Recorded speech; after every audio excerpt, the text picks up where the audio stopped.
Our next guest will be performing at the Florida Theater on Tuesday. He is my favorite astrophysicist. Please welcome to the show, Dr. Neil deGrasse Tyson. It is great to see you, meet you in person. I'm a big fan of your work. Wait, so of all the astrophysicists you know, I'm your favorite. So that's how I'm supposed to... But here's the thing, though. I could name another one. So Carl Sagan was another person that used to be on TV and stuff, but that's like a really far second. Like, I just know of him, and my parents used to watch him on TV, so... A favorite living astrophysicist, there you go. Just all time, let's just say all time. Well, thanks for having me on, and thanks for your interest. It is our pleasure, and I want to talk about this because it's one of the things you tackle so many different topics, right? But what you're going to be talking about at the Florida Theater, the cosmic perspective. So how do you take something that's grand, right? There's so many different ways you could pivot with that and break it down into a show. Yeah, so, I mean, it's in a theater, so we're thinking that it's a show, but I'm not going to be singing or dancing. Right? I don't play a musical instrument. I don't even play the kazoo, okay? But what it is the fact that it's in a theater, there's an expectation that there's a little more going on, right? And so there'll be a big screen. I'll be showing images of the universe, video.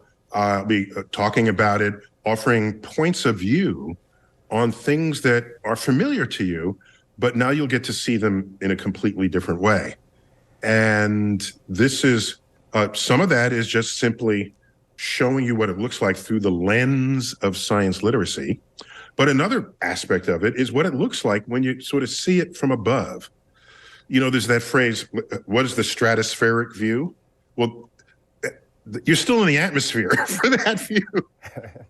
Let's take it higher, right?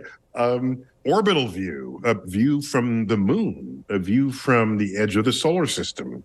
And when you present common information in that context, it gives you an entire other outlook on what it means to you, how you, what Earth, your fellow humans, what our place in the universe. You would finally get a sense and an understanding and appreciation for what our place is in the universe. And it's not just you sitting here on Earth trying to live out your day. There's more going on than that.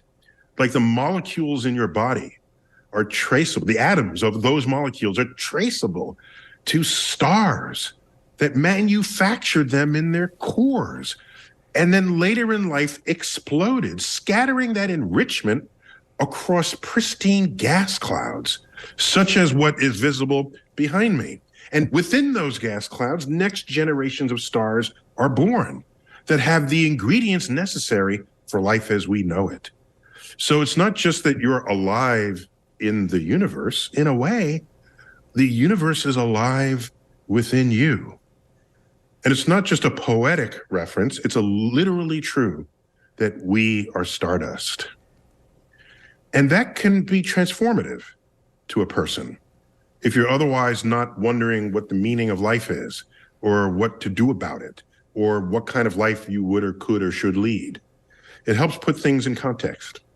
Absolutely. And one of the things that I think that you are truly remarkable with, you could take something like black holes or light travel, or when you look at a star, how old that light is that comes to the Earth. And you break it down and you explain it in a way that I wish growing up all my teachers had that gift of gab, and also the enthusiasm, the passion that you have, because it jumps out at you. And that's why one of the reasons I think that you really made this leap of, obviously you're a brilliant scientist, but also in the vein of pop culture, you are everywhere. Like, you'll be on Joe Rogan's podcast. I seen you on Hot Ones. You'll be on TV. You know, like whatever it might be, you find a spot, and it's really cool because you're educating the masses. So with that being said, I have some pop culture questions for you. All right, so just play along with this. All right, so the first one, do you have a favorite social media app? Oh, they're all terrible. They're all this festering cesspool of anger and resentment and hate. But I would say, in terms of how I think, yes, and ideas that I express, the medium of Twitter is a best marriage of simple thoughts that I might have that I would then be able to share. That's interesting. Yeah. That makes and not sense. only that, I get to see in an instant how people respond. Did they think it was as funny as I thought? Okay, I guess not. Let me adjust that one. Was this, and I get to see, oh, I didn't realize that would offend some people. So I get that immediate feedback, and I find that quite valuable when I'm out in public communicating with people. That makes sense. All right, so next question. What is the last show you binge watched? Just this past weekend, I watched all 14 episodes of White Lotus. Oh, nice. Yeah. Okay, yeah. I actually just did 2 weeks ago. What did you think of it? I didn't know where it was going. I was intrigued. I'm like, this is so bizarre, but I'm hooked with it. Okay, just to be clear, I don't just binge. It's like I have to earn the binge. So I worked my ass off going up to that excursion. And I said, okay, I need an escape. Give me something. I don't care anything. And everybody's talking about White Lotus. And part of why I binge watch is because people are talking about it. Sure. And I want to be able to reference it as part of my tools in my utility belt. If there's a little bit of science I want to communicate or convey. And so this force operating on me getting access to pop culture is all in the end for educational purposes.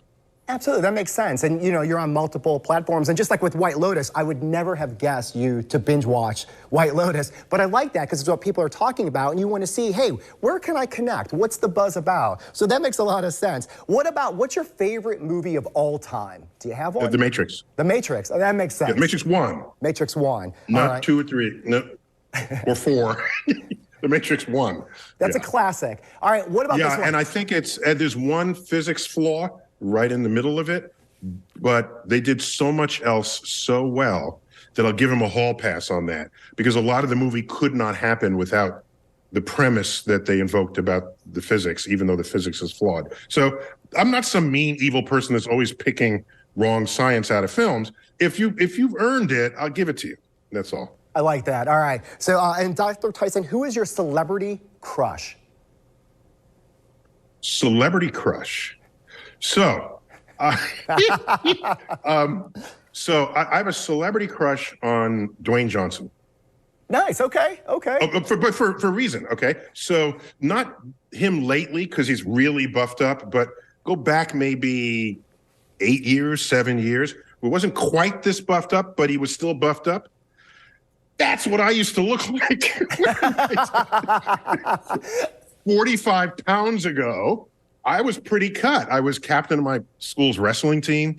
I also danced and I rode crew. And I was overall active and completely physically fit, strong, flexible, graceful. And when I see him, who's in full adulthood, maintaining that body, I say, damn, that's I used to. But here's the secret. It's not a secret. Here's the fact. When I had that body, I wasn't writing books. No one came to see me in the theater. So I had, you got to let some stuff go. Yeah, that's pretty amazing that you went that route. So this brings us to my last question, which I think I know where you're going to go. If there was a movie based on your life, who would you want to play you in that movie? Oh, Denzel Washington, of course. That makes a lot of sense. I didn't know if you were going to go back to The Rock, though. The Rock, and then have him get more lean. Yeah. That's where I thought you were going to go with that. No, Denzel would have to beef up to get some of what I was in high school and college, which he can do. They do that in Hollywood. But yeah. Oh, and if we can go gender on this, I'd say my female crush is Helen Mirren. Oh my gosh, just anything she's in, I just got to watch, and just everything about her. Absolutely. Yeah. And I've never met either of them. So this is part of what makes it more crush-worthy, right? Exactly. Yeah. Mm-hmm. And we're throwing it out there now. So who knows? Maybe, in the not too distant future, it crosses your path and you're like, oh wow, how weird is that? We talked about see, now you're gonna get me in trouble because I said I used to wrestle. Now Dwayne Johnson's gonna say, he used to wrestle? Let's have the octagon cage match. Exactly. People would pay good money to see that. All right, so just to remind everybody, so Florida Theater on Tuesday. You go to floridatheater.com to get your tickets. Also, your book that came out, I want to say back in September, right? Starry Messenger. That's available now. Subtitled Cosmic Perspectives on Civilization. And there'll be strong overlap between my presentation tomorrow night and that book. But the presentation is its own thing. And so, because I don't like book talks where people pay to hear you talk about a book you're then expected to buy. Something about that, I don't feel right about that. So I always want to make sure that our experience together in the evening is unique. And you can't just go find some YouTube to get the same thing. It's happening in the moment, there and then. That sounds awesome. Hey, thanks again for all your time and information. It was great to connect. Excellent. Thanks for having me. Our pleasure.